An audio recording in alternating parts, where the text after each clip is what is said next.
예배를 드리는 우리 성도님들, 또한 온라인으로 예배를 드리고 있는 우리 성도님들까지 이 시간 주님의 은혜가 가득하기를 간절히 소망합니다. 목소리가 조금 좋지 않은 점을 이해해 주시기 바랍니다. 이번 주일에 있었던 성경 목록과 경연대회에 너무 열심히 불러서 그런지 목이 쉬어버린 것 같습니다. 월요일에도 좀 잘 쉬었어야 됐는데 월요일에도 또 학생들 연락하고 또 챙기다 보니까 목감기로 조금 번진 것 같은데, 코로나 검사를 해봤는데 음성이니까 안심하시고 말씀 들어주시면 되겠습니다. 사랑하는 성도 여러분, 여러분의 시력은 어떻습니까? 멀리 있는 것도 잘 보이십니까? 아니면은 어느 정도의 거리 있는 것만 보이고 저 멀리 있는 것은 보이지 않습니까? 혹은 저처럼 좀 눈이 안 좋아서 안경이 없으면 혹은 맨눈으로 보면 가까이에 있는 것이 잘 보이지 않습니까? 이처럼 시력이 안 좋은 사람들을 위한 도구가 있죠. 제가 방금 말했던 것처럼 바로 안경이라고 하는 도구입니다. 저도 여기 안경을 쓰고 있는데요, 돌아보니까 저는 초등학교 한 3, 4학년 때쯤부터 안경을 썼더라고요. 컴퓨터도 하고 이것저것 하다 보니까 눈이 나빠져서 안경을 좀 일찍 쓴 것 같은데, 이렇게 안경을 쓰면 그래도 보이지 않던 것들이 잘 보이게 됩니다. 우리 성도님들 중에서는 이렇게 안경을 써서 평소에는 보이지 않던 것들이 안경을 쓰면 잘 보이는 것을 경험하는 우리 성도님들도 있을 것입니다. 그런데요, 세상에서 아무리 좋은 안경을 우리가 얻더라도, 또 우리가 아무리 좋은 어떠한 것을 우리가 도구를 얻더라도 잘 보이지 못하는, 잘 볼 수 없는 것들이 세상에 있는 것 같습니다. 그것은 바로 우리가 잠들기 위해서 눈을 감거나 아니면 우리가 보이지 않는 곳에서 일어나는 일들을 우리가 아무리 좋은 안경을 써도 우리가 볼 수 없겠죠. 또한 우리가 눈을 아무리 뜨고 있어도, 좋은 안경을 우리가 아무리 쓰고 있더라도 우리가 지금 보고 있는 것을 우리가 온전히 다 보고 있다라고 우리는 확신할 수 없습니다. 돌아보면요, 참 많은 것을 경험해왔고 참 많은 것을 봐왔던 것 같은데, 우리 성도님들의 기억을 다시 한번 돌아보시면은 모든 것이 또 기억이 나지 않고 또 모든 것을 다 본 것 같지 않은 것이 우리의 인생이지 않습니까? 물론 우리가 봤던 것을 다 보지 못하고 또 우리가 봤던 것을 다 기억하지 못해도 괜찮습니다. 우리의 인생에 일어나는 모든 일들이 다 심각하고 중요한 문제는 아니기 때문에 그렇습니다. 그러나 우리 인생에 심각한 문제가 발생하였을 때, 우리가 보이지 않는 곳에서 우리가 잠들었을 때, 또 우리가 뻔히 눈뜨고 있지만 우리를 향해서 야금야금 다가오는 그 위협을 우리가 보지 못할 때 우리는 이것에 대해서 어떻게 반응을 해야 할까요? 오늘 본문을 통해 이를 한번, 보이지 않는 곳에서 다가오는, 또 우리가 볼 수 없는 곳에서 발생하는 문제들에 대해서 우리가 어떻게 반응해야 되는지 오늘 말씀을 통해 살펴보고자 합니다. 첫 번째는 우리가 보이지 않는 문제를 마주해야 했을 때 먼저 하나님의 뜻을 구해야 한다는 것입니다. 오늘 본문에는 한 나귀가 등장합니다. 지난번 수요일에 제가 말씀을 전할 때는 3마리의 동물을 가지고 이야기를 했는데, 이번에는 또 다른 동물을 준비를 했습니다. 바로 나귀입니다. 오늘 본문에 나귀가 등장하는데, 이 나귀의 입장에서 오늘 본문의 말씀을 한번 살펴보고자 합니다. 어느 날 나귀는 아침부터 자신을 깨우는 그 주인의 목소리에 일어납니다. 주인이 아침 일찍 어딘가로 가기 위해 자신의 등에 안장을 지우고 자신의 등에 탔기 때문입니다. 이른 아침부터 깨어있던 나귀는 아마 굉장히 피곤하고 또 졸렸을 것입니다. 그러나 자신이 맡겨진 일이 주인을 잘 실어 나르는 것이었기에 주인의 뜻대로 나귀는 길을 걷기 시작합니다. 그런데 얼마 안 가서 문제가 발생하는 것이죠. 어떤 이가 길을 막고 있는데 그가 칼을 들고 죽일 듯이 자신과 자신의 주인을 노려보고 있는 것이었습니다.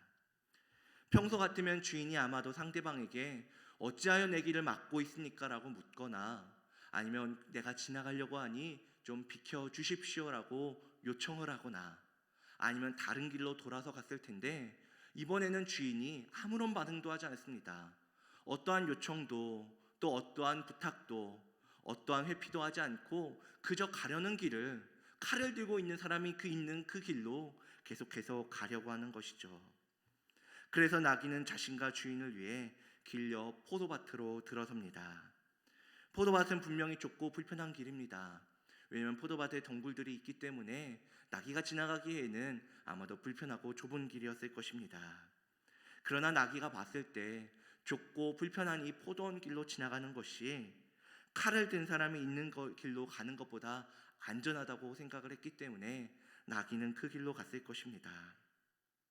그러나 주인은 본래의 길로 가자며 자신을 도리어 채찍질하기 시작을 하는데요.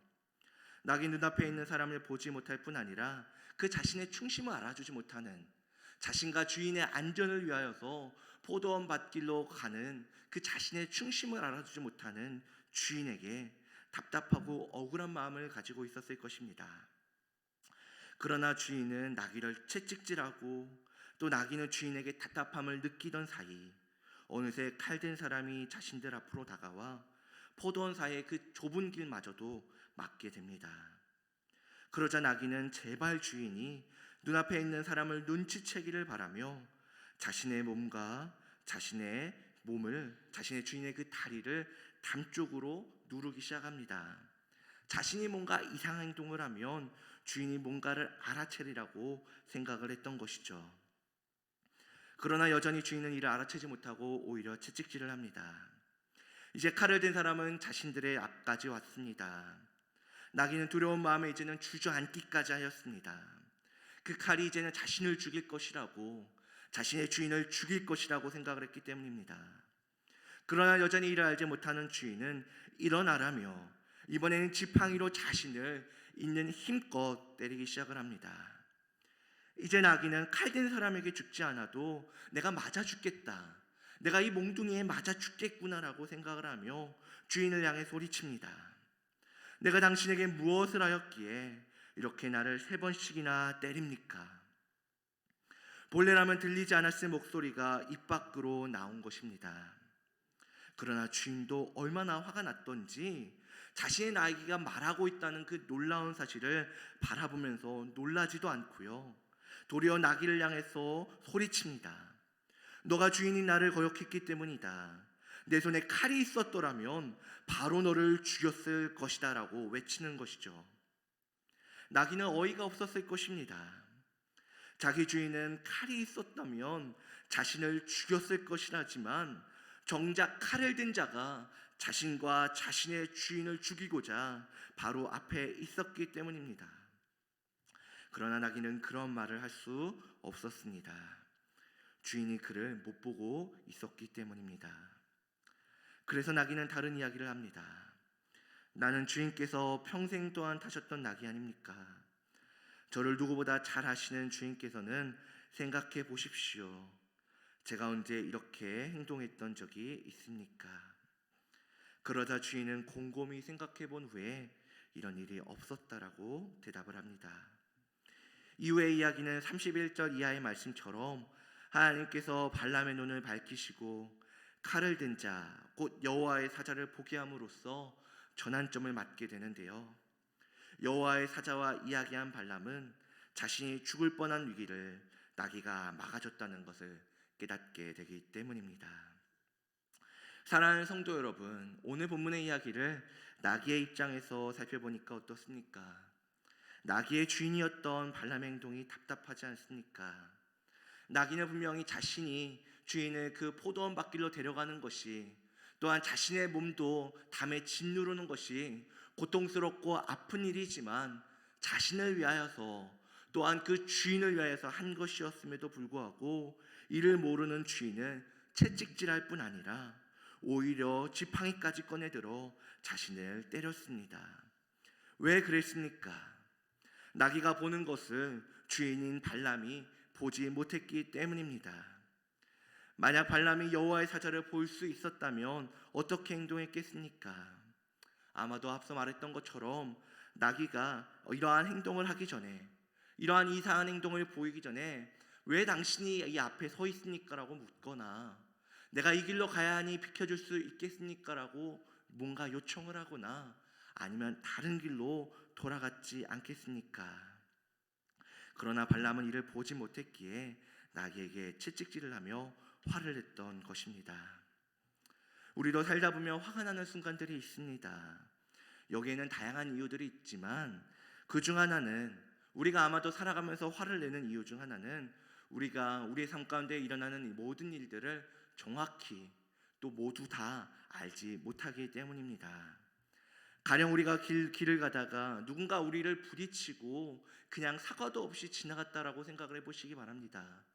이러한 일을 겪는다면 우리 성도님들 기분이 나쁠 것입니다. 우리 성도님들 중에 다혈질이고 좀 욱하는 마음이 있는 우리 성도님들 같은 경우에는 이러한 일을 겪는다면 화도 나고 또 어쩌면 욕을 하게 될지도 모릅니다. 그러나 성도 여러분, 만약 그 길거리에서 우리를 어깨를 치고 지나갔던 사람이, 아무런 사과도 하지 않고 지나갔던 그 사람이 사실은 얼마 전에 연락을 받아서 자신의 전 가족이, 자신을 제외한 가족들이 교통사고를 당하여서 중태 상황에 놓여서 자신이 한시라도 그 병원에 빨리 가고자 정신없이 달려가는 중에 나와 부딪힌 것을 우리가 알게 되었다면 우리가 과연 그 사람을 향해서 화를 내고 그 사람에게 욕을 하겠습니까? 아마도 그렇지 않을 것입니다. 이 시간 우리의 삶 가운데는 우리가 모든 것을 다 알지 못하기 때문에 우리가 일어난 일들에 대해서 다 알지 못하고, 때로 우리가 마주하는 일들이 우리가 알지 못하는 곳에서부터 일어나는 것들이 있기 때문에 우리는 우리가 알지 못하는 그 무지함으로 인하여서 때때는 우리 삶 가운데 화도 내고 원망하기도 하고 속상한 마음을 품고도 살아갑니다. 그러나 우리 인생에는 이처럼 누군가와 길거리에서 우연히 부딪히는 것이 아니라 하나님께서 의도적으로 문제를 주실 때가 있다는 것입니다. 왜 그렇습니까? 그것은 바로 하나님의 선한 뜻을 이루기 위하여서 때때로 우리 삶 가운데 문제를 주실 때가 있다는 것입니다. 가령 오늘 본문을 보면은 하나님께서 발람의 길을 막으시지 않습니까? 하나님께서 발람의 길을 막으신 이유가 있었습니다. 그것은 그가 도착한 곳에서 자신의 욕망을 위하여서, 단순히 자신의 부귀와 명예를 위하여서, 자신의 뜻을 위하여서 자신의 무언가 말을 전하는 것이 아니라, 자신이 도착한 곳에서 자신의 뜻대로 무언가를 말하는 것이 아니라 그가 도착한 곳에서 하나님의 뜻대로 말하게 하고자, 그가 하나님의 뜻을 온전히 전달하게 하고자 하나님께서 이러한 문제를 보여주시며, 너가 너의 뜻대로 말을 전하는 것이 아니라 하나님의 사자가 언제나 너와 함께하고 너의 곁에 있음을 기억하며 너가 순전히 하나님의 말씀을 전하라는 것을 그에게 문제를 주심으로써 그에게 깨닫게 하시는 것이죠.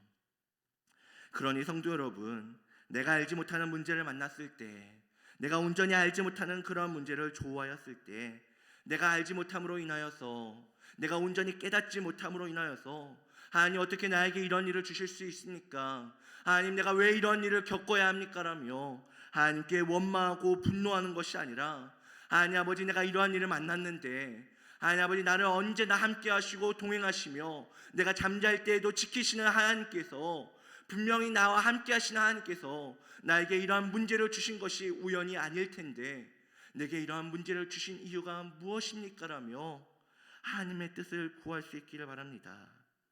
내게 일어난 문제의 이유와 의미를 나는 다 알지 못하고 나는 다 볼 수 없지만 문제 속에 담긴 하나님의 뜻이 무엇인지 보게 해달라고 원망하기 전에, 화를 내기 전에, 슬피 울기 전에 하나님의 뜻을 먼저 구할 수 있는 우리 성도님들이 될 수 있기를 간절히 소망합니다. 두 번째로 살펴볼 내용은 우리가 문제를 만났을 때 감사해야 된다는 내용입니다. 우리가 오늘 본문을 통해 살펴봐야 할 내용이 하나 더 있습니다. 그것은 바로 이스라엘 백성들에 대한 내용입니다. 사실 우리 성도님들 본문 말씀을 한번 찬찬히 잘 보시면 아시겠지만 오늘 본문 어디에도 이스라엘 백성들에 대한 내용이 등장하지 않습니다. 그러나 이스라엘 백성들은 오늘 본문 속 상황들과 굉장히 밀접한 연관이 있는데요. 그것은 이 발람이 타국의 왕인 이 발락이라고 하는 왕의 권유로 이스라엘 백성들을 저주하기 위해서 가고 있었기 때문입니다. 즉 이스라엘 백성들을 저주하고자 그가 나귀를 타고 이른 아침부터 가고 있었다는 것이죠. 그러나 이스라엘 백성들은 이 상황을 모르고 있었습니다. 문제를 모르는데 이스라엘 백성들이 어떻게 이를 가지고 기도할 수 있겠습니까? 하나님, 대적들이 우리를 향해서 저주하고자 합니다. 우리를 걸려 넘어뜨리고자 합니다. 아버지, 우리가 쓰러지기를 바라고 있습니다. 그러나 신실하신 하나님, 우리와 동행하신 하나님, 늘 우리와 함께 하셨던 하나님, 우리와 동행하시고 우리를 보호하여 주시옵소서라고 어찌 그들이 기도할 수 있었겠습니까? 문제의 상황을 모르기 때문에 이스라엘 백성들은 장차 자신에게 닥칠 문제를 놓고 기도할 수 없었습니다. 그러나 이 일의 결말이 어떻게 되는지를 보면 참 신기한 것을 우리가 보게 됩니다. 민수기 23장, 24장을 보면 발락 왕 앞에 선 발람 선지자가 어떠한 말을 하는지 우리는 확인할 수 있는데요.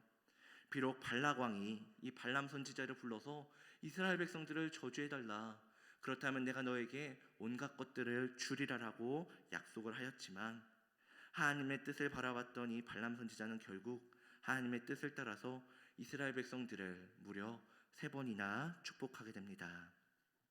하나님께서 이스라엘 백성들을 향한 그 저주를 축복으로 바꾸신 것이죠.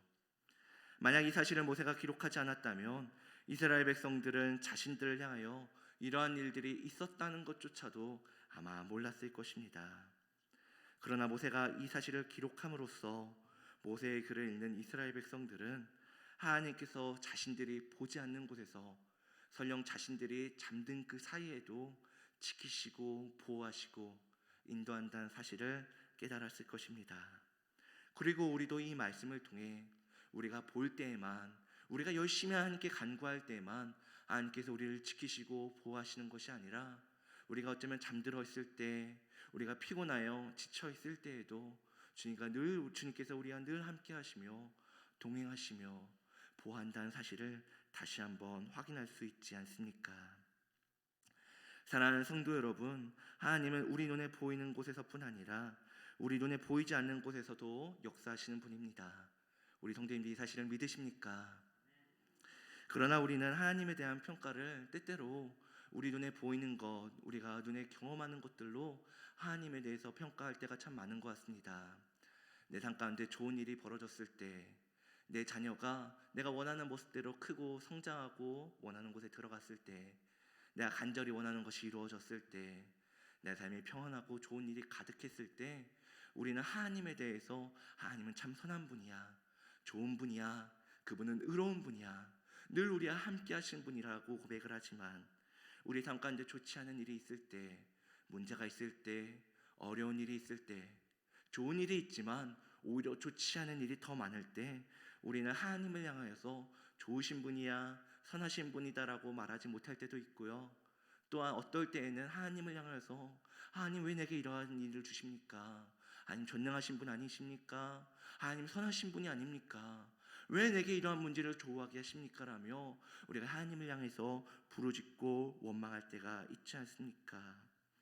그러나 우리가 반드시 기억해야 할 사실이 하나 있는데요. 그것은 큰 문제도 큰 기쁨도 없이 지나갔던 평범한 오늘 하루는 주님께서 우리가 보지 못하는 곳에서도 우리를 지켰기 때문에 우리가 누린 하루였다는 것입니다. 따라서 성도 여러분, 좋은 일이 있을 때 우리 하나님께 참 감사하기 쉽지만 우리가 하나님의 선함을, 하나님의 인자하심을 경험하였을 때 하나님께 감사하기 쉽지만요, 우리 삶 가운데 문제가 발생하였을 때에도 하나님 왜 내게 이러한 일을 주셨습니까? 왜 내게 이러한 문제를 겪게 하셨습니까? 하나님 아버지, 이 문제를 통하여서 내게 보여주시고자 하는 하나님의 뜻이 무엇입니까? 라고 구하며 하나님의 뜻을 발견하였을 때에도 하나님께 감사할 수 있었으면 좋겠고요. 또한 좋은 일이 있을 때, 또한 좋지 않은 일이 있을 때만이 아니라 오늘 하루 평범한 하루를 살아갈 때 큰 힘든 일도 없고 큰 좋은 일도 없고 평범한 하루를 살아가며 그냥 평범한 하루를 마칠 때, 그리고 그 하루를 잘 마치며 잠이 들 때에도 하나님께서 오늘 하루를 나를 지키셨기 때문에 이와 같이 내가 오늘 하루 평범한 하루를 맞이하였구나라는 것을 바라보며 하나님께 감사할 수 있는 우리 성도님들이 될 수 있기를 간절히 소망합니다. 이 시간 함께 찬송가 382장 함께 찬양하도록 하겠습니다. 찬송가 382장